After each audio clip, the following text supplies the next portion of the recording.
alumnus of the Don Bosco class of 1987. 36 years ago, mind you, I was sitting right where you guys are all sitting in those chairs. And I think they might actually be the very chairs I sat in 36 years ago. I don't remember if those are new or not. Michael Palmer was the school principal. Sister Laura Schmidt was vice principal. Father Mike Mesher was our priest. And Monsignor Ralph Symington was here as well. There were 52 of us that graduated in that class of 1987. Our class flower, you guys still do class flowers and all that stuff? Yeah, good. Our class flower was white rose.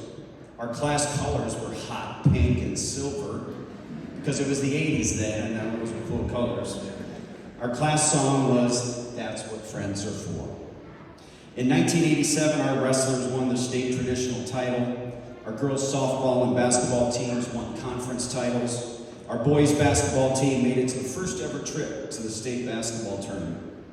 We didn't even have a football team back then, or I'm sure we would have made it to state if we did, and especially with me as quarterback, probably.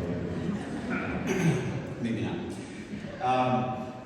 Sports wasn't the only thing that was creating spirit throughout the school. The drama department had top-notch performances with shows like You Can't Take It With You and My Fair Lady. The band and chorus were all performing at high levels, and even a traveling swing choir we had at the time called Life Unlimited had put on performances right here in the gym and traveled to different churches and organizations throughout the community to perform. The school newspaper was The Spirit, and that was a popular publication throughout the student body because, of course, we didn't have cell phones or the internet back in 1987, so good old-fashioned newspaper was the top source for school news.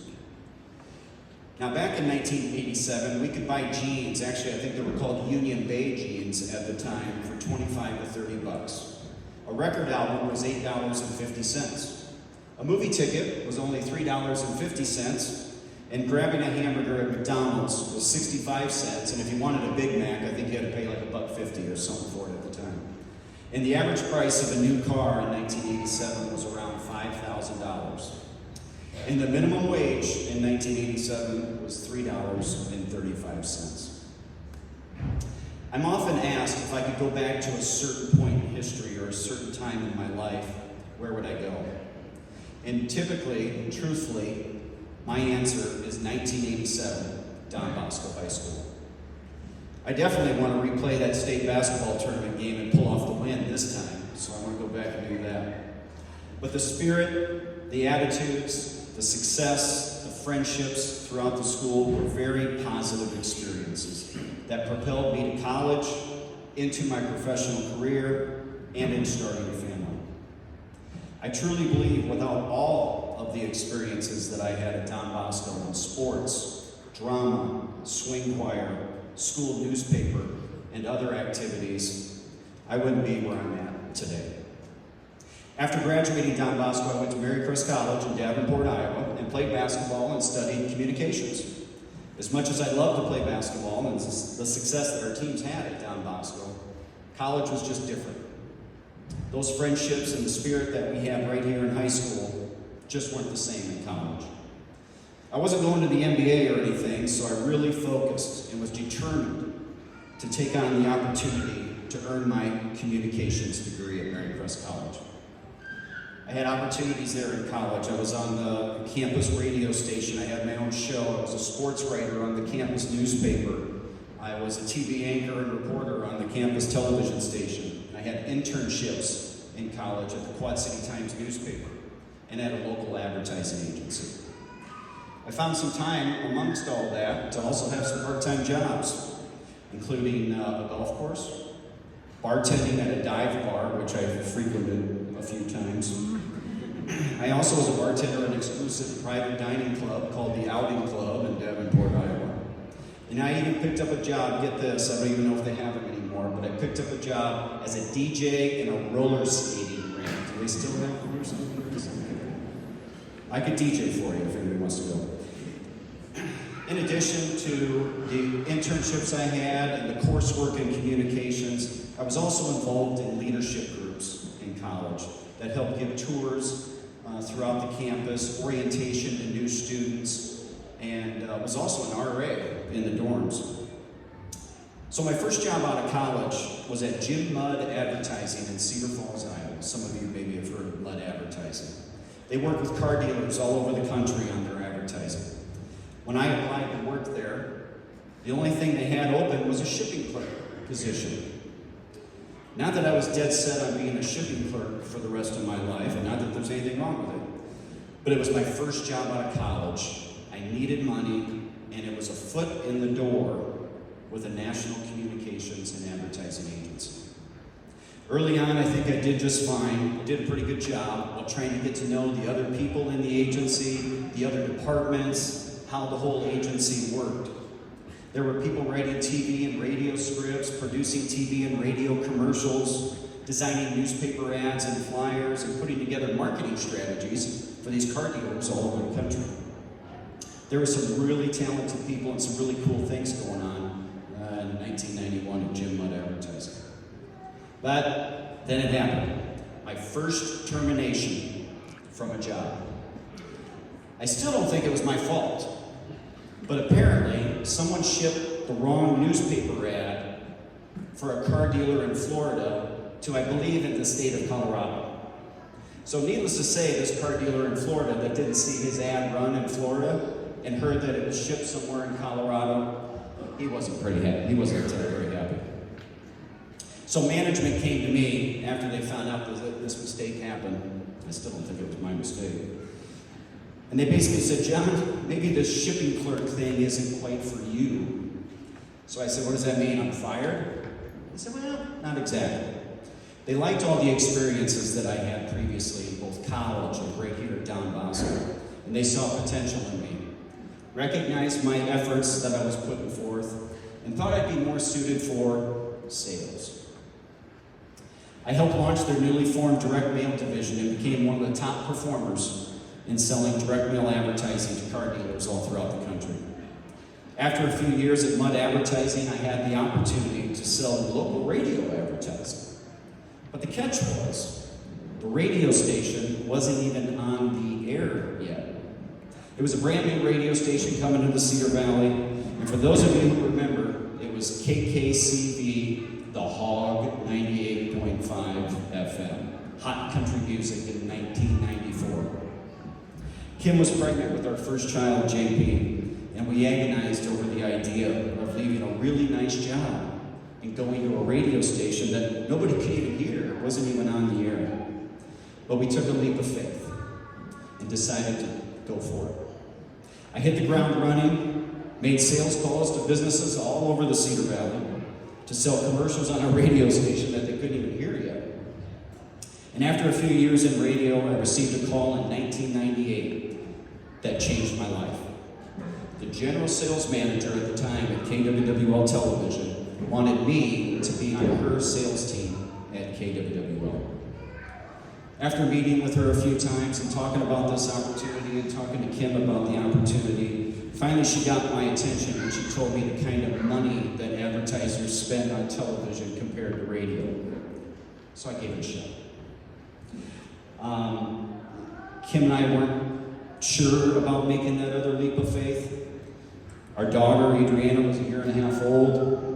JP was 4 years old, and he was actually about ready to have a pretty serious eye surgery. The job that I had was paying well, the insurance was good, everything was going fine. We decided to take the leap of faith. So both Kim and even JP's eye surgeon told me to go for it and join KWWL. So I did in 1998.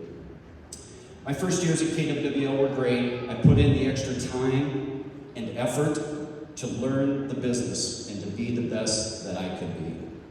I knew early on that I wanted to get into management and set my sights on doing what it would take to get there. I eventually was promoted to local sales manager, and then shortly after that was promoted to general sales manager, overseeing the entire sales operation. Ask Kim, there were many nights I was sitting on my laptop at the dining room table and putting in some extra effort at night and on the weekends to really be in a position for continued advancement. My eyes were on the prize of becoming the Vice President and General Manager of KWWO. What a great opportunity that would be to actually have that position for the television station that I grew up watching.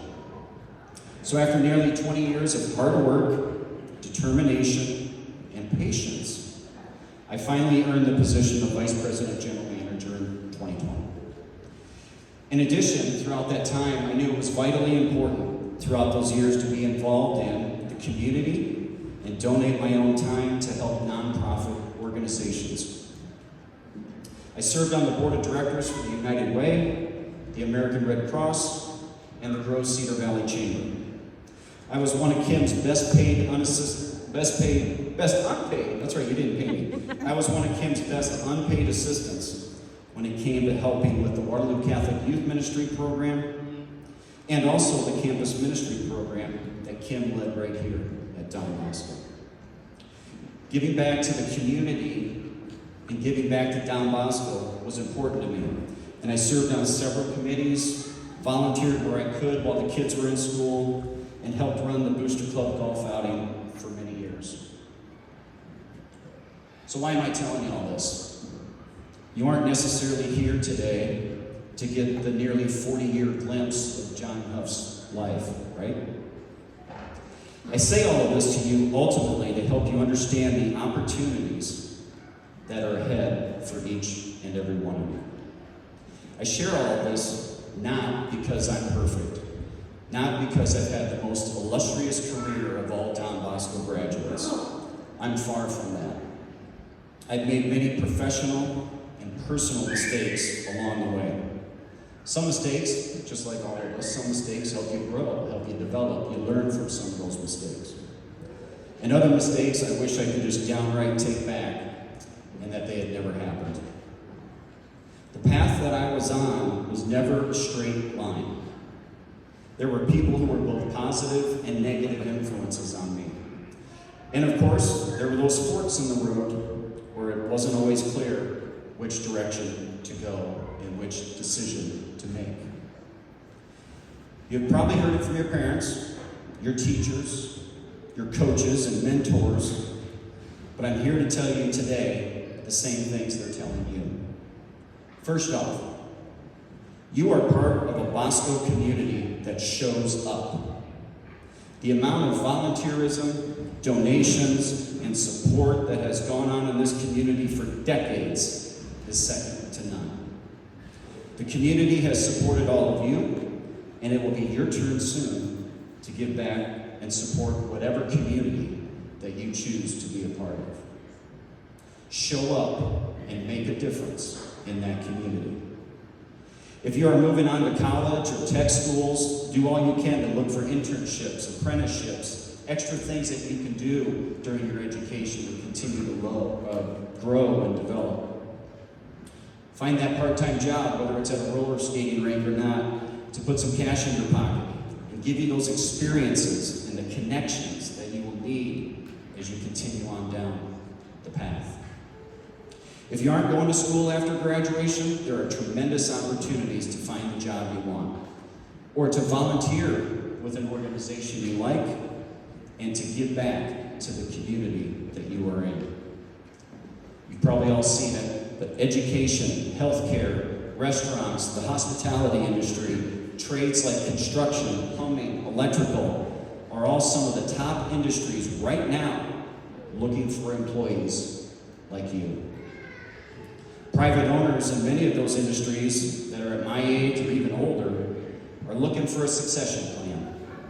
Who's going to be the next person to show up and take the initiative and show the desire to take over their business?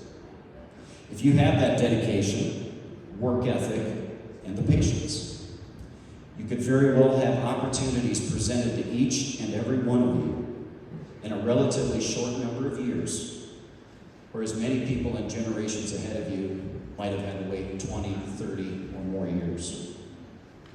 But it's up to you to put the extra time and effort to learn and to grow and to go down that path. Colleges, universities, tech schools, the military, your employers, They don't owe you anything. You are the ones that need to show up and show them what you can do and how you will earn the things that you strive for and that you desire for. It's all out there for you, and it's up to you to decide what you want to make of it. Even though you're from a small school in a small community, it doesn't mean that you can't do big things. Finally, there's a spirit about Don Bosco. When you close your eyes and reflect on the past 4 years, hopefully the sense of faith, opportunity, support, encouragement, and love fill your hearts. Take these qualities and bring that spirit of Don Bosco into the world wherever you go. I know I have. From the bottom of my heart, I wish you all the very best, and it's been an honor to be with you today. Congratulations, class of 2023.